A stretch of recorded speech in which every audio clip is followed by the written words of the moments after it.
তো বন্ধুরা, এখন বাজে 4:45 আর এদিকে আমরা এখন আরজিকর হাসপাতালে মানে যাচ্ছি আর কি।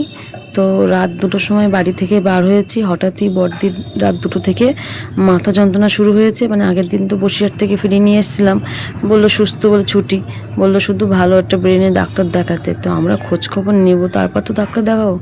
ভালো মানুষ চলে ফিরে বেড়াচ্ছে, কোনো সমস্যা নেই। হুট করে রাত 2টোর সময় মাথা যন্ত্রণা করছে। এবার সত্যি কথা বলতে কোনো মানে মাথা কারোর কাজ করছে না। তো এদিকে আমরা মানে হসপিটালে এসেছি, বড়দি তো এসছেই, আমি এসেছি, কারণ একজন মেয়েকে তো থাকতেই হবে, সুবিধার ব্যাপার থাকে। আর এদিকে অতনু মানে অতুষীর ভাই আর একটা মানে পাশে একটা দাদা এসছে। তো যাই হোক, এখন আরজিকর হাসপাতালে ঢুকছি, কিন্তু আমরা বসিরহাট না নিয়ে গিয়ে ডাইরেক্ট আরজিকর এসেছি। কারণ বসিরহাটের আগের দিন নিয়ে গেছে, ওনারা বলেছে ব্রেনের ডাক্তার দেখাতে ভালো। তো ভাবলাম ওখানে নিয়ে গিয়ে আরও মানে এত যন্ত্রণা করছে, তখন আর মাথা কাজ করছে না, তোমার ডাইরেক্ট নিয়ে যাই, দেখা যাক কতদূর কী করতে পারি না পারি। তো চলো, এখানকার কাজ মিটিয়ে নিয়েছি। কারণ ওখানকার কাজ বলতে শুধু একটা ইঞ্জেকশন দিয়েছে, ওষুধ দিয়েছে, ওনারা ভর্তি নেয়নি। বলছে মাথা যন্ত্রণার আবার কিসের ভর্তি। তো বললো 10টার সময় আউটডোরে ডাক্তার আসবে, দেখিয়ে নিতে। বড়দির এত পরিমাণে যন্ত্রণা করছে, এইসব দেখে আমাদের মাথা কাজ করছে না। আমরা তখন ভাবলাম যে একবার সিটি হসপিটালে পিজি হসপিটালে নিয়ে যাওয়ার চিন্তাভাবনা করলাম আর কি। এবার সবে ওইদিকে আশেপাশে কোনো মাথার ডাক্তার আছে কিনা, সেই যখন একবার কলকাতায় এসেছি ওটাই ভাবছি। এবার এটা করতে করতে এবার তারপরে এই মুকুন্দপুর মণিপাল হসপিটালে মানে যাই হোক বাড়ির ওই দিক থেকে যোগাযোগ করে এখানে এসছি। এখানে বললো ভালো ব্রেনের মাথার ডাক্তার আছে। তো এসছি, কিন্তু আরজিকর সম্বন্ধে যতটুকু যা মানে ট্রিটমেন্ট ব্যাপার ছিল, সেসব ধারণা আজকে পুরো আমাদের মানে একদম নড়িয়ে দিয়েছে। তো যাই হোক, সে কথা অন্যদিন একদিন বলবো। এখন দেখো 9:49 আর দেখতে পেলে চা খাওয়াইছি, কারণ রাত 2টোর সময় দেখে বড়দি যন্ত্রণা সহ্য করতে করতে আরজিকর একটা ইঞ্জেকশন দিছিল আর একটা বসিরহাট থেকে এমার্জেন্সি ওষুধ দিছিল। সেই ওষুধটুকু খেয়ে বড়দি মানে হালকা একটু ব্যথাটা কমেছে। আর তার মধ্যে এখানে তো এত এসি, এবার বড়দির সমস্যাটা হলো এসির মধ্যে থাকলে আরও মাথা যন্ত্রণা বাড়ে। তো সেই জন্য মাথাটা তো পুরো ঢেকে বসে আছে দেখছো। তো সত্যি কথা বলতে আরেকটা তো কথা তোমাদের সাথে বলি, হয়তো আমি ভিডিওটা করছি, তোমরা অনেকে অনেক রকম মন্তব্য করবে, তো আমার কোনো সমস্যা নেই, কারণ আমি রেগুলারই তোমাদের সাথে ভিডিও শেয়ার করি। এটা হলো 25 তারিখের ভিডিও, আর তোমার আর কি আমি 24 তারিখে ভিডিওটা পোস্ট করিনি, কারণ পোস্ট করার মতো অবস্থায় ছিলাম না। তো ভেবেছিলাম অনেকটা সময় আছি এখানে বসে, এই জন্য টুকটাক ভিডিও আমি মানে করেছি। কিন্তু আমি বাড়ি থেকে যে রাত 2টোর সময় বাড়ি থেকে বেরোচ্ছি, এরকম কোনো ভিডিও চিন্তা ভাবনা মাথা মানে টোটালি ছিল না, করবো না। সারাদিনের ব্যাপার, তোমাদের সাথে সব কিছুই যখন শেয়ার করি, এগুলো একটু শেয়ার করি। তো এখন ডাক্তার আমরা তো এসে পৌঁছেইছি, তখন অলরেডি 8টা ওরকম 9:15 মতো বাজে।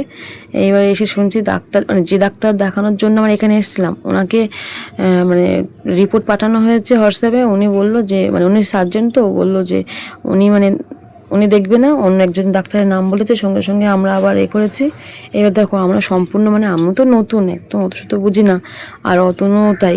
এবার যাই হোক, সব কিছু মিলেমিশে ডাক্তারকে দেখিয়েছি, কিন্তু ডাক্তার এত সুন্দর ব্যবহার, বললে বিশ্বাস মানে করার মতো অবস্থা না। যাই হোক, আমাদের সেইভাবে সব কিছু ওষুধপত্র লিখে দিয়েছে, দিয়ে এখন আমাদের বলছে বড়দির মানে এমআরআই করার জন্য। কিন্তু মণিপাল হসপিটালে এমআরআই করতে গেলে কমসে কম 20 থেকে 25 হাজার টাকা মতো, মানে আমাদের সেটা সাধ্যের বাইরে। উনি একটা ঠিকানা বলে দিল, সেখানে যাচ্ছি, কি বেশ একটা কলকাতার মধ্যেই, ভুলে গেছি নামটা আমি। সেখানে গিয়ে বলছে 5,000 টাকার মধ্যে এমআরআই হয়ে যাবে। তো সেই জন্য আমাদের ওখানে ঠিকানা দিয়েছি, আমরা কথা বলে নিয়েছি, ওখান থেকে এমআরআই করে নেব।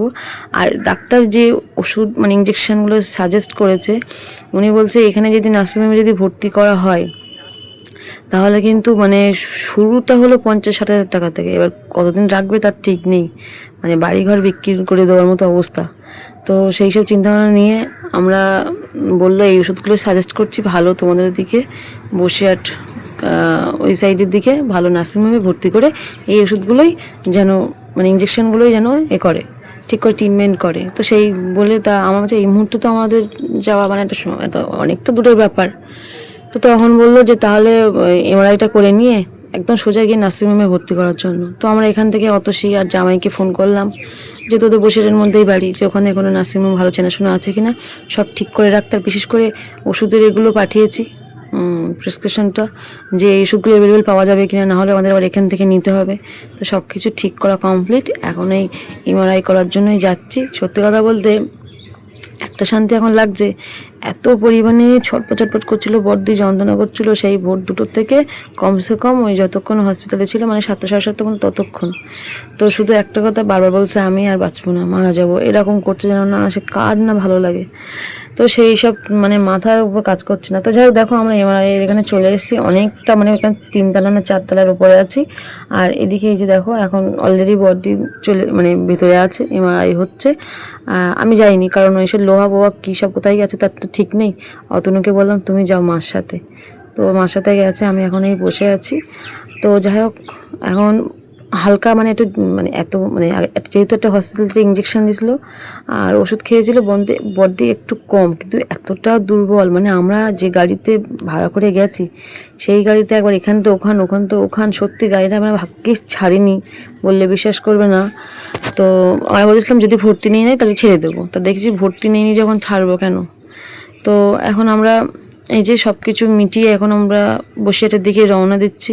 আর তার আগে রাস্তায় কোনো জায়গায় বড়দিকে একটু খাওয়াতে হবে, মানে খিদের থেকে বড়দির ঘাটা গুলাচ্ছে, অলরেডি বমি হয়ে গেছে। আর যদি এবার না খাওয়ানো হয় সে যে আর মানে অবস্থা খারাপ। তো সেরকম আমাদের এদিকে কী বেশ সেটার জায়গার নাম মনে নেই আসলে, ভুলে গেছে এরকম ব্যাপার। তো সেখান থেকে একটু খাইয়ে নিয়ে এখন যাচ্ছি। আর আমি তো টোটালি আর চোখ খুলতে পারছি না, মানে ঘুম অ্যাকচুয়ালি পাচ্ছে না, কিন্তু শরীরের এতটা ক্লান্তি, সেই ধরো আগের দিন হসপিটালে সে দৌড়োদৌড়ি করা, তার মধ্যে তারপরের দিনকে আবার কাগজপত্র নিয়ে দৌড়োদৌড়ি করা, আবার এই আজকে হসপিটালে, মানে শরীর চলছে না আর কি। আর তার মধ্যে আমার এত পরিমাণে পেটের ব্যথা করছে, এটা সব মেয়েরই ব্যাপার, এবার সেটাই আজকেই আমার অসুবিধার মধ্যে পড়তে হলো আর কি। তো সব মিলিয়ে একেবারে সেই অন্যরকম, কিন্তু যাই হোক এটাই আর কি। কিন্তু আমরা কিছুতেই বুঝতে পারছি না বড়দির মাথার মধ্যে অ্যাকচুয়ালি কী হয়েছে। এবার এমআরআইটা করেছি, এবার ডাক্তারবাবুর ব্যবহারটা যে এত ভালো, সত্যি এত ডাক্তার দেখিয়েছি, ডাক্তারবাবু এত সুন্দর করে বুঝিয়ে বলেছে সে ধারণার বাইরে। তো এখন এদিকে আমরা আছি মালঞ্চ ব্রিজের এখানে আর কি। তো ওইদিকে তো অলরেডি ঠিক করা, অত সে এখনও যায়নি, বললো পরে যাবে, অলরেডি গেছিলো, ও গিয়েও ঠিক করে এসে জামাই আছে। এবার শুধু আমরা যাওয়ার অপেক্ষা। বড়দিকে একটুখানি মানে ভর্তি না করতে পারলে না, ওষুধটা ট্রিটমেন্ট ঠিক করে না হলে না, এইবার ডাক্তারবাবু যে ওষুধগুলো দিয়েছে এখন এরকম 3-4 দিন চলবে ওষুধগুলো, মানে আন্দাজ করেই দিয়েছে। আমাদের আবার 1 সপ্তাহ মানে সামথিং, তোমার ওই রবিবার তো ছুটি থাকে, এরকম সোমবারে যেতে বলেছে। তো সেদিন মানে এমনি ফ্রিতেই কোনো বলেছে, কোনো কিছু টাকা পয়সা এ করবে না, আপনারা এসে দেখিয়ে যাবেন। আর এবার দেখা যাক উনি কী বলে না বলে। তো এখন দেখতে পাচ্ছ 5টা অলরেডি বেজে গেছে, এখনও আমরা রাস্তায়, সে রাত 2টো থেকে দুপুর 2টো হয়ে গেছে, এখন রাস্তায়। কিন্তু সব জায়গায় ঘুরেছি ফিরেছি, বড়দি সেভাবে তো কোনো ওষুধ পড়েনি। এইবার আস্তে আস্তে ওর মানে বড়দির আর কি মাথা যন্ত্রণা আবার শুরু হচ্ছে। তো সত্যি কি একটা দিন গেছে আজকে, মানে কি বলবো। আর আমরা সম্পূর্ণ অচেনা, না অতনু চেনে কোনো কিছু, না আমি চিনি, এরকম ব্যাপার। ওই যে শুধু জিজ্ঞাসা করে করে এইসব করছি। আর যখন মাথা যন্ত্রণা করছে তখন শুধু বলছি এটা করলে হবে, ওটা করলে হবে, এরকম ব্যাপার আর কি। তো যাই হোক, সব কিছু হয়তো একটা ভিডিওর মধ্যে বলা সম্ভব না, যতটুকু পেরেছি বলেছি। এবার তোমাদের যদি কিছু জিজ্ঞাসা করার থাকে অবশ্যই কমেন্ট করো, জানাবো। এবার মাথায় অ্যাকচুয়ালি কী হয়েছে, কেউ বলছে মাইগ্রেনের ব্যথা, তারপরে আগের দিনকে হসপিটালে হলো সাইনাপসের সমস্যা। এখন যে ডাক্তারকে দেখিয়েছি, হ্যাঁ ডাক্তারের নামটাও তোমাদের সাথে বলি, ডাক্তারের নাম হলো এই মণিপাল ডাক্তারের নাম হলো ডক্টর অভিক মুখার্জি। সত্যি ডাক্তারটা সত্যি কত ব্যবহার ভালো। তো সুবিধা অসুবিধা হলে বলেছে হোয়াটসঅ্যাপ করতে, ওষুধগুলো মানে কী লাগবে না লাগবে, বিশেষ করে এমআরআই রিপোর্টটা দেখবে বলেছে, সব কিছু মানে সব কিছুই বলে দিয়েছে আর কি। তো ওখানে যদি মানে এমার্জেন্সিতে ভর্তি করতাম তো আমাদের গল্প তো ছিল অন্যরকম। বড়দিকে বললাম একটুখানি 1টা ঘন্টায় যদি ওয়েট করতে পারো তুমি, তাহলে একটু ডাক্তারকে দেখিয়ে নিতে পারবো আর কি। তো দেখো অলরেডি আমরা জিএমএস হসপিটালে চলে এসেছি, নার্সিংহোমে চলে এসেছি। বড়দিকে ভর্তিও করা হয়ে গেছে, যেহেতু সবই ঠিক করা ছিল। মানে আমাদের সুদীপ্ত মানে অত সে বড় মানে জামাইয়ের বন্ধুর মানে চেনাশোনা আর কি, হয়তো এখানে থাকে, কাজবাজ করে, আমি ঠিক জানি না। তো বড়দির এখন অলরেডি এদিকে ট্রিটমেন্ট চলছে, আর এদিকে আমরা এখন বেরিয়ে পড়েছি, কারণ আমাদের থাকার এখানে বললেও কোনো দরকার নেই। আমরা ভেবেছিলাম আমরা চলে আসবো, অত শীত থাকবে খুনি, তা সেখানে বললো যে না, থাকার কোনো দরকার নেই, সেই আবার কালকে বিকাল 4টে থেকে 5টার দিকে খুলবে তখন একটু দেখে যাওয়ার জন্য। তো যাই হোক, এখন সুস্থ ঠাকুর যেন, ঠাকুরের কাছে কামনা করি যেন বড় কিছু না হয়, যেন সুস্থ হয়ে যায়। তোমরাও আশীর্বাদ করো। আর এদিকে আমার তো মাথা যন্ত্রণা শুরু হয়ে গেছে। তো যাই হোক, একটা ভিডিওর মধ্যে অনেক বকে নিয়েছি, আর মানে ভোকার মতো অবস্থায় নেই। তো একটাই কথা বলবো, তোমরা একটু সুস্থ কামনা করো বড়দির, যেন কিসেতে কী হচ্ছে কিছু তো বুঝতে পারছি না, যেন এইটুকুই বলবো যেন ভালো হয়ে যায়। তো চলো, আমার যদি ভুল ত্রুটি থাকে আমাকে মাফ করে দিও। তো চলো, আজকের মতো টাটা।